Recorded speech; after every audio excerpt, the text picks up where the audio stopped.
Good morning. നമ്മൾ science and ടെക്നോളജിയാണ് എടുക്കാൻ പോകുന്നത്.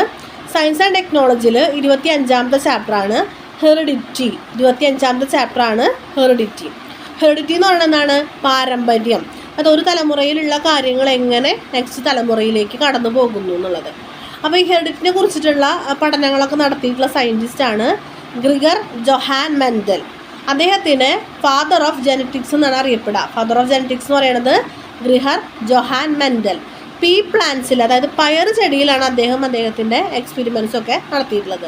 അദ്ദേഹം നടത്തിയ എക്സ്പെരിമെൻറ്റ്സിൻ്റെ വെളിച്ചത്തിൽ അദ്ദേഹം 2 ലോ കൊണ്ടുവന്നിട്ടുണ്ട്. അതിൽ ഫസ്റ്റ് ലോയാണ് Mendel's law of inheritance. Mendel's law of inheritance. അപ്പോൾ ഈ ലോയിൽ എന്താ പറയണതെന്ന് വെച്ച് കഴിഞ്ഞാൽ, ഇപ്പോൾ അദ്ദേഹം പയർ ചെടികളെ മുൻനിർത്തിയിട്ടാണ് പറഞ്ഞത്. അതല്ലാത്ത കേസുകളിലും ഇങ്ങനെ തന്നെയാണ്. ഇപ്പോൾ ഒരു മെയിൽ പ്ലാന്റ് ഉണ്ടായിരിക്കും, അല്ലെങ്കിൽ ഫീമെയിൽ പ്ലാന്റ് ഉണ്ടായിരിക്കും. ഈ മെയിൽ പ്ലാന്റും ഫീമെയിൽ പ്ലാന്റും കൂടെ തമ്മിൽ ക്രോസ് ചെയ്യുന്ന സമയത്ത് ആ പുതിയതായിട്ടുണ്ടാവുന്ന പ്ലാന്റുകൾക്ക് എന്തുണ്ടാവും? ഈ മെയിൽ പ്ലാന്റിൻ്റെ ക്യാരക്ടേഴ്സ് ഉണ്ടാവും, ഫീമെയിൽ പ്ലാന്റിൻ്റെ ക്യാരക്ടേഴ്സ് ഉണ്ടാവും. അതുകൂടാതെ കോമ്പിനേറ്റഡ് ആയിട്ടുള്ള കോമ്പിനേഷൻ ക്യാരക്ടേഴ്സും കൂടി ഉണ്ടാവുന്നു. ഈ 2 ക്യാരക്ടറും കൂടി വരുന്ന, ഇപ്പോൾ അച്ഛൻ്റെയും അമ്മയുടെയും മിക്സഡ് ആയിട്ടുള്ള ഒരു ക്യാരക്ടറും കൂടെ അവർക്ക് ഉണ്ടാവും. അത് പുതിയതായിട്ട് അവിടെ പുതിയ ക്യാരക്ടേഴ്സ് എമർജ് ചെയ്യുന്നുണ്ട്. ആ ക്യാരക്ടേഴ്സ് എവിടെ നിന്നാണ് വരുന്നത്? അച്ഛനിൽ നിന്നും അമ്മയിൽ നിന്നുമുള്ള ക്യാരക്ടേഴ്സിൻ്റെ മിക്സിംഗ് ആണ്. ഇനി എങ്ങനെയാണ് ഈ ക്യാരക്ടേഴ്സ് വരിക, അല്ലെങ്കിൽ എന്താണ് ആ ക്യാരക്ടേഴ്സിൻ്റെ ബേസ്? ക്യാരക്ടേഴ്സിൻ്റെ ബേസ് എന്ന് പറയുന്നത് ജീനുകളാണ്. ജീനുകൾ എന്ന് പറയുന്നത് ഒരു ജീവിയുടെ ഓരോ സെല്ലിലെയും ന്യൂക്ലിയസിൻ്റെ ഉള്ളിൽ DNA-യിലാണ് ജീനുകൾ കാണപ്പെടുക. ഈ ജീനുകളാണ് ഓരോ ഫാക്ടറും നിയന്ത്രിക്കുന്നത്. നമ്മുടെ കണ്ണുകൾ ഇങ്ങനെയായിരിക്കുന്നത്, നമ്മുടെ മുഖം വട്ടത്തിലാണ്, എൻ്റെ മുഖം വട്ടത്തിലാണ്, എനിക്ക് ഇത്ര കളറാണുള്ളത്, ഇതൊക്കെ എന്താണ്? ജീനുകളാണ് കൺട്രോൾ ചെയ്യുന്നത്. എൻ്റെ ജീൻ അങ്ങനെ ആയതുകൊണ്ടാണ് എനിക്ക് ഇത്ര കളറുള്ളത്. നല്ല വെളുത്ത ഒരാൾക്ക് എന്താണ്? അവരുടെ ജീൻ അങ്ങനെയുള്ള ജീനാണ്, അതുകൊണ്ട് അവരങ്ങനെ വെളുത്തു പോയത്. അപ്പോൾ ഈ ജീനുകൾ എന്ന് പറയുന്നത് പ്രോട്ടീനുകൾ തന്നെയാണ്. ഒരു ജീൻ എന്ന് പറയുമ്പോൾ 2 ഫാക്ടേഴ്സ് ഉണ്ടായിരിക്കും. 2 ഫാക്ടേഴ്സ് കൂടി ചേർന്നതാണ് ഒരു ജീൻ. ആ ഫാക്ടറുകളെയാണ് നമ്മൾ അലീൽ എന്ന് പറയാം. 2 അലീലുകൾ കൂടി ചേർന്നതാണ് ഒരു ജീൻ. അപ്പോൾ ഈ മിക്സിങ് എങ്ങനെയാണ് വരണതെന്ന് വെച്ച് കഴിഞ്ഞാൽ, ഇപ്പോൾ അച്ഛൻ നല്ല വെളുത്തൊരച്ഛൻ, അമ്മ നല്ല കറുത്തൊരമ്മ. അപ്പോൾ അച്ഛൻ്റെയിലുള്ള ജീൻ എങ്ങനെയാണ്? ആ 2 അലീലുകളും എങ്ങനെയാണ്? വെളുപ്പ് കാണിക്കുന്ന അലീലുകളാണ്. അമ്മയിലുള്ള 2 അലീലുകളും എന്താണ്? കറുപ്പ് കാണിക്കുന്ന അലീലുകളാണ്. ഇനി കുട്ടിക്ക് എന്തൊക്കെ ചാൻസാണ് ഉള്ളത്? ഒന്നുകിൽ കറുക്കാം, അല്ലെങ്കിൽ വെളുക്കാം, അതല്ലെങ്കിൽ വേറൊരു കളർ വരാം. വേറൊരു കളർ എന്ന് പറയുന്നത് പച്ച നീല അതൊന്നും അല്ല. എന്താ? ആ 2ഉം കൂടെ മിക്സ് ചെയ്യുമ്പോൾ ഉണ്ടാവുന്ന ഒരു കറുപ്പ് കുറഞ്ഞ അങ്ങനെയുള്ളൊരു വെളുപ്പിലും ഈ കുട്ടി വരാം. അപ്പോൾ ഇവിടെ പറയുന്നത് മിക്സ് ആവുന്ന കാര്യമാണ്. അപ്പോൾ അച്ഛൻ്റെ 2 അലീലുകളിൽ നിന്ന് ഒരെണ്ണവും അമ്മയുടെ 2 അലീലുകളിൽ നിന്ന് ഒരെണ്ണവുമാണ് കുട്ടിക്ക് കൈമാറ്റം ചെയ്യപ്പെടുക. അപ്പോൾ കുട്ടീനെ എടുത്ത് പറയുമ്പോൾ എന്താണ്? വെളുക്കാനുള്ള അലീലുണ്ട്, കറുക്കാനുള്ള അലീലുണ്ട്. ഒന്നുകിൽ എന്ത് ചെയ്യും? ഏതെങ്കിലും ഒരു അലീലായിരിക്കും അവിടെ ഡോമിനേറ്റ് ചെയ്യുക, അല്ലെങ്കിൽ എന്താണ്? 2 അലീലും കൂടിയുള്ള ഒരു കോമ്പിനേറ്റഡ് ആയിട്ടുള്ളൊരു ക്യാരക്ടർ അവിടെ കാണിക്കും. ഇതാണ് 1ാമത്തെ ലോ പറയുന്നത്. അതായത് ജീനുകളാണ് ഓരോ ക്യാരക്ടേഴ്സിനെയും കൺട്രോൾ ചെയ്യുന്നത്. ഒരു ജീൻ എന്ന് പറയുന്നത് 2 അലീലുകൾ കൂടി ചേർന്നതാണ്. നമ്മൾ സെക്ഷൽ ട്രാൻസ്മിഷൻ്റെ സമയത്ത്, അല്ലെങ്കിൽ എന്താണ്, ഫെർട്ടിലൈസേഷൻ്റെ സമയത്ത് എന്താ സംഭവിക്കുക? പാരൻസിൽ നിന്ന് ഓരോ അലീലുകൾ വീതമാണ് കുട്ടിക്ക് എന്താ പറയുക യങ് വൺസിന് കിട്ടുന്നത്. അവിടെ എന്താണ്? ഒരു കോമ്പിനേഷനുള്ള ചാൻസ് ഉണ്ട്. ഇനി അതാണ് 1ാമത്തെ ലോ. 2ാമത്തെ ലോ എന്ന് പറയുന്നത് വെച്ച് കഴിഞ്ഞാൽ ലോ ഓഫ് ഡോമിനൻറ്റ്. അതായത് ഈ 2 എണ്ണത്തിൽ വന്നിട്ടുള്ള 2 അലീലുകളിൽ ഏതാണോ ഡോമിനേറ്റ് ചെയ്യുന്നത് ആ ക്യാരക്ടർ അവിടെ എക്സ്പ്രസ് ആവുന്നത്. അപ്പോൾ വെളുത്ത അലീലാണ് ഡോമിനേറ്റ് ചെയ്യണമെന്ന് വെച്ച് കഴിഞ്ഞാൽ കുട്ടി വെളുത്തതാവും, കറുത്ത ജീനാണെങ്കിൽ കുട്ടി കറുത്തതാവും. അതാണ് 2ാമത്തെ ലോ പറയണത്. ഫസ്റ്റ് ലോ എന്താണ് പറയണത്? ഇങ്ങനെ വരുന്ന സമയത്ത് അവിടെ കോമ്പിനേഷൻ അല്ലെങ്കിൽ പുതിയ ക്യാരക്ടർ ഉണ്ടാകാനുള്ള ചാൻസ് ഉണ്ടെന്നാണ് 1ാമത്തെ ലോ പറയണത്. 2ാമത്തെ എന്താ പറയണത്? ഇതിൽ ഏത് അലീലാണോ ഡോമിനേറ്റ് ചെയ്യുന്നത് ആ ക്യാരക്ടർ അവിടെ എക്സ്പ്രസ് ചെയ്യും. അപ്പോൾ ഇതാണ് നമ്മുടെ മെൻ്റലിൻ്റെ കാര്യങ്ങൾ. ഇനി നമുക്ക് DNA കുറിച്ച് നോക്കാം കേട്ടോ. DNA എവിടെയാണ് ഉണ്ടാവണേന്ന് പറഞ്ഞാൽ എവിടെയാണ്? ഓരോ സെല്ലുകളിലും ന്യൂക്ലിയസിനുള്ളിലാണ് DNA ഉള്ളത്. DNA സ്ട്രക്ചർ എന്ന് പറയുന്നത് ഇങ്ങനെ ഗോവണി പോലെ രണ്ട് സ്ട്രാൻഡുകളായിട്ടാണ് DNA കാണപ്പെടുക. ഇനി DNA പ്രത്യേകത എന്ന് പറയുന്നത് DNA ഉള്ളത് ന്യൂക്ലിക് ആസിഡുകൾ കൊണ്ട് നിർമ്മിതമാണ്. DNA എന്ന് പറയുന്നത് ആ രണ്ട് സ്ട്രാൻഡും എങ്ങനെയാണ്? ന്യൂക്ലിക് ആസിഡുകൾ കൊണ്ട് നിർമ്മിതമാണ്. അപ്പം എന്താണ് ഈ ന്യൂക്ലിക് ആസിഡ്? ഒരു ന്യൂക്ലിക് ആസിഡ് എന്ന് പറയുന്നത് ഒരു ഷുഗർ മോളിക്യൂളും ഒരു ഫോസ്ഫേറ്റ് മോളിക്യൂളും ഒരു നൈട്രജൻ ബേസും കൂടി ചേർന്നാണ്. ഒരു ന്യൂക്ലിക് ആസിഡ് എന്ന് പറയുമ്പോൾ അതിലൊരു ഷുഗർ മോളിക്യൂൾ ഉണ്ടാവും, ഒരു ഫോസ്ഫേറ്റ് ഗ്രൂപ്പ് ഉണ്ടാവും, പിന്നെ ഒരു നൈട്രജൻ ബേസ് ഉണ്ടാവും. അപ്പം നൈട്രജൻ ബേസ് എന്ന് പറഞ്ഞാൽ നൈട്രജൻ കണ്ടെയ്നിങ് ആയിട്ടുള്ള സംഭവങ്ങളാണ്. അത് മെയിനായിട്ട് DNA-യിൽ 4 എണ്ണം ഉള്ളത്: adenine, thymine, guanine, cytosine. Adenine, thymine, guanine, cytosine എവിടെ? DNA-യിൽ.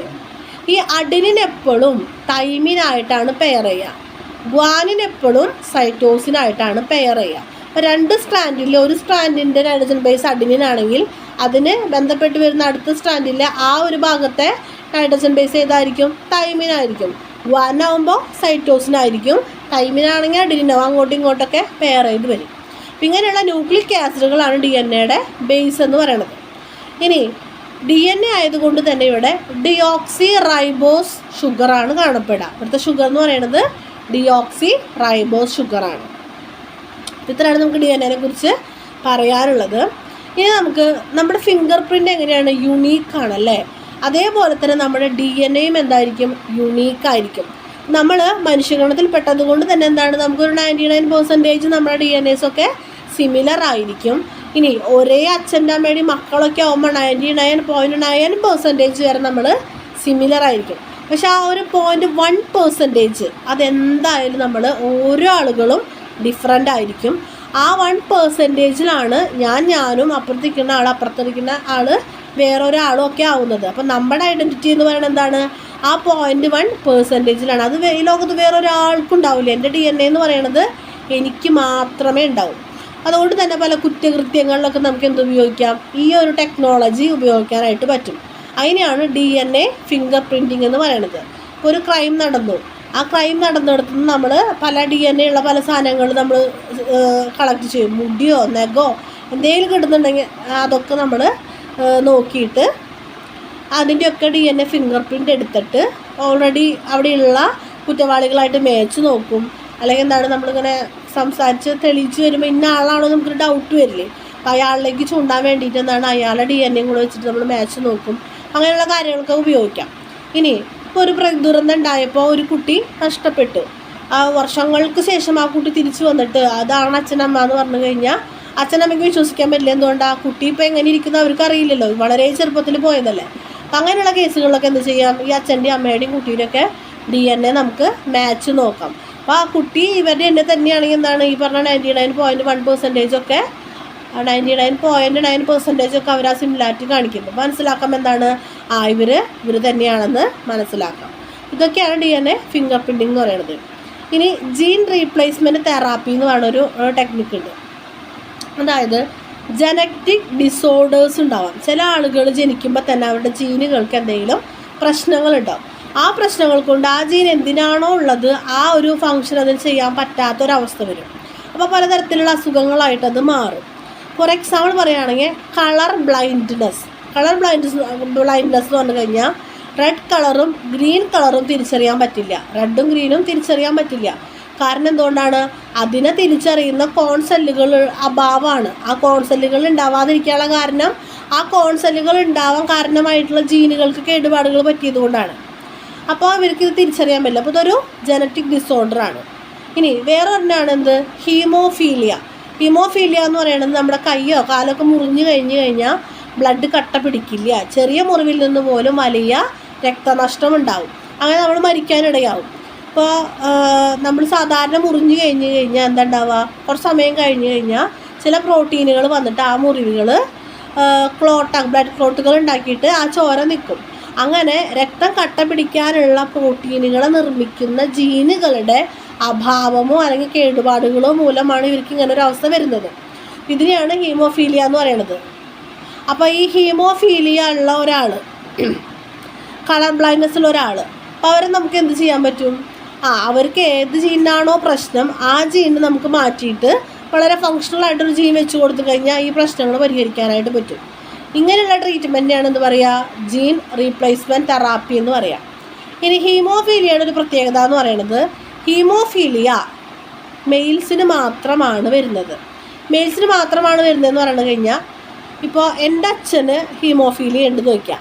അപ്പോൾ എൻ്റെ അച്ഛനിലൂടെ അതെന്ത് ചെയ്യും, എനിക്ക് കിട്ടും, ആളുടെ മകൾക്ക് കിട്ടും. അവിടെ ആ ജീൻ എക്സ്പ്രസ് ചെയ്യില്ല, ഹീമോഫീലിയ ഉണ്ടാക്കുന്ന ജീൻ അവിടെ എക്സ്പ്രസ് ചെയ്യില്ല. ഞാൻ അതിൻ്റെ കാരിയേഴ്സാണ്. ഇനി എനിക്ക് നാളൊരു മകളുണ്ടായ പ്രശ്നമില്ല, മകനുണ്ടാവുന്ന സമയത്ത് എന്താ സംഭവിക്കുക, ഇത് ആ മകൻ എന്ത് കിട്ടും, ആ ഹീമോഫീലിയ വരും, അതവിടെ എക്സ്പ്രസ് ചെയ്യുകയും ചെയ്യും. അപ്പോൾ മെയിൽസിനാണ് ഉണ്ടാവുക, ഫീമെയിൽസ് എന്താണ്, കാരിയേഴ്സാണ്. ഇതൊക്കെയാണ് ജനറ്റിക് ഡിസോർഡേഴ്സ് എന്ന് പറയണത്. ഈ 2 കാര്യങ്ങൾ കൂടി ഓർത്തു വയ്ക്കുക. ഇതാണ് നമുക്ക് മെയിനായിട്ട് ഈ ചാപ്റ്ററിൽ പഠിക്കാനുള്ളത്. നന്നായിട്ട് പഠിക്കാം.